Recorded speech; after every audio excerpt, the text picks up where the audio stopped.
മലപ്പുറം വീണ്ടും ലോകത്തിന് അത്ഭുതങ്ങളുടെ മാതൃക കാട്ടിത്തരികയാണ്. വൃക്കരോഗികളായ പാവങ്ങൾക്ക് ₹1 പോലും ചിലവില്ലാതെ സൗജന്യമായി ഡയാലിസിസ് ചെയ്യാനുള്ള സൗകര്യവുമായി ഇതാ ഒരു സ്ഥാപനം തുടങ്ങിയിരിക്കുന്നു.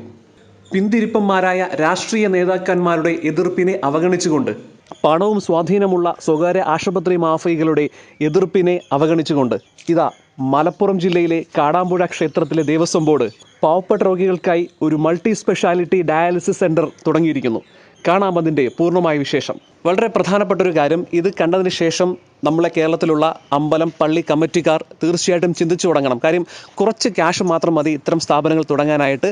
അതിൻ്റെ പൂർണ്ണ വിവരവും ഒപ്പം തന്നെ വൃക്കരോഗികൾക്ക് എങ്ങനെ ഡയാലിസിസ് പൂർണ്ണമായും സൗജന്യമായി ചെയ്യാൻ കഴിയും എന്നുള്ളതിൻ്റെ വിവരവും ഈ വീഡിയോ ഉൾപ്പെടുത്തിയിരിക്കുന്നു. ഇത് കാണുക, മാക്സിമം ഷെയർ ചെയ്യുക.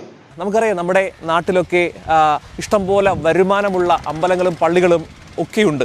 കോടികൾ വരുമാനമുള്ള പള്ളികളും അമ്പലങ്ങളൊക്കെ ഉണ്ട്. പക്ഷേ 10ൻ്റെ പൈസ എടുത്ത് ജനത്തിന് ഉപകാരപ്പെടുന്ന, രോഗികൾക്ക് ഉപകാരപ്പെടുന്ന, പാവപ്പെട്ടവർക്ക് ഉപകാരപ്പെടുന്ന ഒരു കാര്യം ചെയ്യില്ല. അവർക്ക് ദൈവത്തിൻ്റെ പേരിൽ പണം ഡിപ്പോസിറ്റ് ചെയ്ത് അല്ലെങ്കിൽ മറ്റു രീതിയിൽ കമ്മിറ്റി ആളുകൾ തന്നെ ആ പണം ഇട്ട് ബിസിനസ് ചെയ്ത് പണം ഉണ്ടാക്കുന്ന ഒരു സാഹചര്യമാണ് നിലവിലുള്ളത്.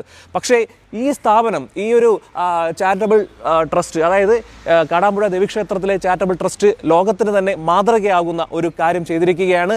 ഈ നാട്ടിലുള്ള ആയിരക്കണക്കിന് ഡയാലിസിസ് പേഷ്യൻറ്റിന് ഏറെ ഉപകാരപ്പെടുന്ന ഒരു സ്ഥാപനത്തിന് മുന്നിലാണ് നമ്മളുള്ളത്. 10 പൈസയുടെ ചിലവില്ലാതെ ഇവിടെ ഡയാലിസിസ് ചെയ്യാൻ കഴിയും. അതായത് നമുക്കറിയാം, നമ്മുടെ നാട്ടിലിപ്പോൾ ഡയാലിസിസ് പേഷ്യൻ്റ് കൂടി വരുന്ന സാഹചര്യം. ഓരോ ആശുപത്രികളിൽ പോയി പണമില്ലാത്തതിൻ്റെ പേരിൽ അവിടെ ദുഃഖിച്ചിരിക്കുന്ന, കരഞ്ഞു തീർക്കുന്ന, വേദനിക്കുന്ന ഒരുപാട് ആളുകൾ നമുക്കിടയിലുണ്ട്, ഒരുപാട് പേഷ്യൻസ് നമുക്കിടയിലുണ്ട്. പക്ഷേ അവരെ ഒന്നും സഹായിക്കാൻ ഒരു പള്ളിക്കാരും ഒരു അമ്പല കമ്മിറ്റിക്കാരും തയ്യാറാവുന്നില്ല.